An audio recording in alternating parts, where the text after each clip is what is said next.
Hello good evening class. आज जो है हम लोग ये देखेंगे कि comparatively study of blood vessels. Okay, ये जो ब्लड वेसल्स की जो थी, जो ब्लड से पाइप्स जो लगी हुई थी ना, जो पूरे ऑर्गन से ब्लड को लेके जा रही थी हार्ट के पास और हार्ट से पूरी बॉडी में पहुंचा रही थी, तो वो जो पाइप्स थे उनके कुछ नाम थे। एक का नाम था आर्टरी, देखिए यहाँ दल लिखा हुआ है, और दूसरी पाइप का नाम था वेन्स। ठीक है, और दोनों पाइप्स को जो कनेक्ट कर रही थी उसका नाम था कैपिलरी। तो अब ये देखना है यहाँ पे कि कंपैरिजन जो यहाँ पे हुआ है वो ये देखना है कि सबसे पहला पॉइंट लिखा हुआ है डायरेक्शन ऑफ फ्लो। तो जो डायरेक्शन ऑफ फ्लो होता है वो क्या होता है, आर्टरीज का और वेन्स का। पहले वेन्स का देख लें क्या होता है, bring the blood towards the heart from the various body parts, यानी कि आपकी बॉडी से जितना भी डीऑक्सीजनेटेड ब्लड है, ठीक है, जितना भी डीऑक्सीजनेटेड ब्लड है बॉडी के अपर पार्ट से और बॉडी के लोअर पार्ट से, वो हार्ट तक ले जाने का काम करती है वेन्स। अब हार्ट से पूरी बॉडी में डिफरेंट पार्ट्स तक ब्लड को ले जाने का काम कौन करेगी, आर्टरीज करेगी। ठीक है, देखिए आर्टरीज में ये लिखा हुआ है कि take the blood away from heart to different parts of body.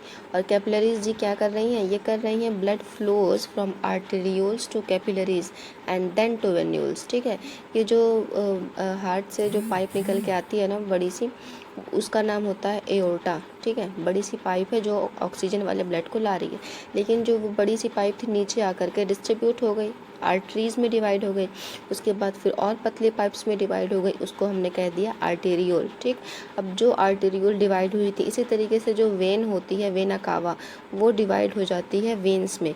अब वेन्स जो होती हैं वो डिवाइड हो जाती है वेन्यूल में।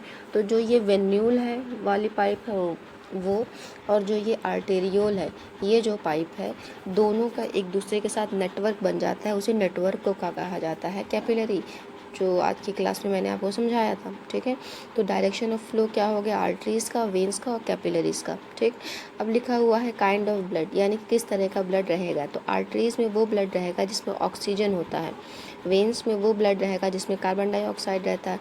तो जिसमें ऑक्सीजन रहता है उसको ऑक्सीजनेटेड कहा जाता है, जिसमें कार्बन डाइऑक्साइड रहता है उसको डीऑक्सीजनेटेड ब्लड कहा जाता है। ठीक है, तो कैपिलरीज क्या करती हैं कि ब्लड का एक्सचेंज करती हैं। ठीक, जैसे सपोज दैट कोई ऑर्गन है, अब ऑर्गन तक ऑक्सीजन वाला ब्लड लाना है तो कार्बन डाइऑक्साइड वाला ब्लड ले भी तो जाना है, तो दोनों का जो एक्सचेंज प्रोसेस होता है वो कैपिलरीज के थ्रू होता है। अच्छा, यहाँ पे एक पल्मोनरी आर्टरी और पल्मोनरी वेन भी लिखा हुआ है, इसको मैं नेक्स्ट टॉपिक में आपको समझाऊंगी। ठीक है, अच्छा, ब्लड प्रेशर लिखा हुआ है, तो ब्लड प्रेशर का मतलब क्या हो गया कि ब्लड एक जब फ्लो होता है ना पाइप्स में, वेसल्स में, आर्टरीज और वेन्स में, तो एक प्रेशर के साथ फ्लो होता है, उसी को ब्लड प्रेशर कहा जाता है।